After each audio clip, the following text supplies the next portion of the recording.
เลขก็ออกมาได้3ตัวแล้วพี่น้องเนาะ817ครับพี่น้องเนาะ817ก็คอยปังๆ3ตัวเด้อ817ครับพี่น้องเดี๋ยวผมเองบ่าวสิงค้านก็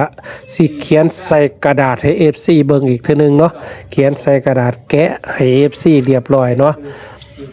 ตอนนี้ก็เขียนใส่กระดาษแล้ว FC บ่าวสิงค้านเนาะเขียนใส่กระดาษเลขทูปที่ได้ก็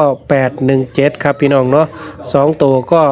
81 87 17 77ครับพี่น้องเนาะ77บางเทื่อ17อาจจะเป็น11ก็เป็นบ่ได้เดี๋ยวผมสิเขียน11ไว้นำเนาะเพื่อ FC มัก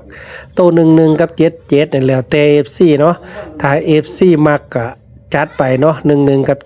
77ครับพี่น้องตัวเลขถูกแท้ๆก็817ครับพี่น้องมักคอยตามครับพี่น้องบ่มักก็ผ่านไปทุกอย่างเป็นแค่เพียงแนวทางครับพี่น้องขอให้ปังๆครับพี่น้องของวันที่23วันจันทร์ครับพี่น้องเลขเด็ดเพื่อนบ้านปังๆครับ